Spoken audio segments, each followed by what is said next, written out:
നമസ്കാരം. മേഘവിസ്ഫോടനത്തിനിടയാക്കുന്ന അതായത് കൂമ്പാര മേഘങ്ങൾ അറബിക്കടലിന് മീതെ വ്യാപകമായി രൂപമെടുക്കുന്നുണ്ടെന്ന് കാലാവസ്ഥാ വിദഗ്ധർ അഭിപ്രായപ്പെടുന്നു. കട്ടിയേറിയ മേഘങ്ങൾ വലിയ തോതിൽ സംഗമിച്ചുണ്ടാകുന്ന കൂമ്പാര മേഘങ്ങൾ കടലിലാണ് അധികം മഴ പെയ്യ്ക്കുന്നത്. ഇതിൻ്റെ ഒരു ഭാഗം മാത്രമാണ് കരയിൽ പെയ്യുന്നുള്ളൂ. മിന്നൽ പ്രളയത്തിനും മണ്ണിടിച്ചിലിനും ഇത് കാരണമാകുന്നു. മുൻകാലങ്ങളിൽ കൊങ്കൺ തീരത്തിന് സമീപമുള്ള അറബിക്കടലിലാണ് കൂമ്പാര മേഘങ്ങൾ കൂടുതലായി രൂപമെടുത്തിരുന്നത്.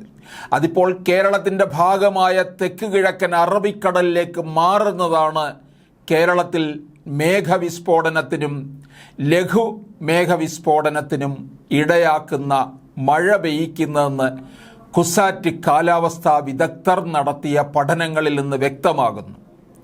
നിലവിൽ തെക്ക് കിഴക്കൻ അറബിക്കടലിലാണ് ഇത്തരം കൂമ്പാര മേഘങ്ങൾ കൂടുതലായി രൂപം കൊള്ളുന്നത്.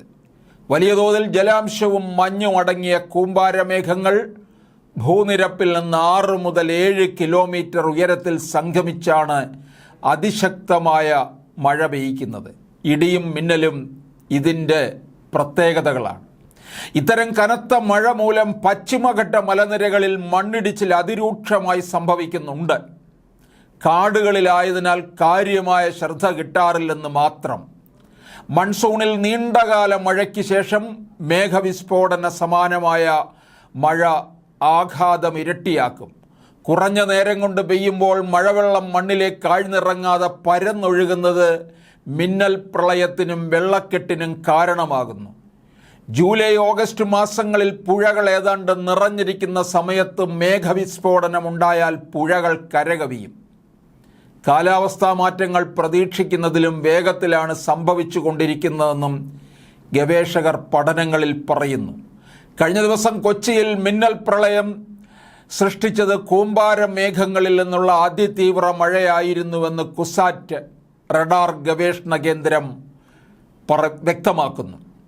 കൊച്ചിയിൽ കളമശ്ശേരിയിൽ 2 ഇടത്തും മണിക്കൂറിൽ 10 സെന്റിമീറ്റർ അതിഭയാനകമായ മഴയാണ് കോരിച്ചൊരിഞ്ഞത്. മണിക്കൂറിൽ 10 സെന്റിമീറ്റർ മഴയാണ് മേഘവിസ്ഫോടനമായി കണക്കാക്കുന്നത്. 2 മണിക്കൂറിൽ 5 മുതൽ 10 സെന്റിമീറ്റർ മഴ പെയ്താൽ ലഘു മേഘവിസ്ഫോടനമാകും. മൺസൂണിൽ കൂടുതലായി പ്രതീക്ഷിക്കുന്നത് ലഘു മേഘവിസ്ഫോടനങ്ങളാണെന്നും കുസാറ്റ് പറയുന്നു. ഇന്നലെ വൈകിട്ട് എറണാകുളം ജില്ലയിലെ കിഴക്കൻ മേഖലകളിൽ അതിതീവ്ര മഴയായിരുന്നു പെയ്തത്. വലിയ വെള്ളക്കെട്ട് രൂപമെടുത്തു. 3 മണിക്കൂർ നീണ്ട അതിശക്തമായ മഴയാണ് കഴിഞ്ഞ ദിവസം 5 മണി മുതൽ 8 മണി വരെ പെയ്തത്.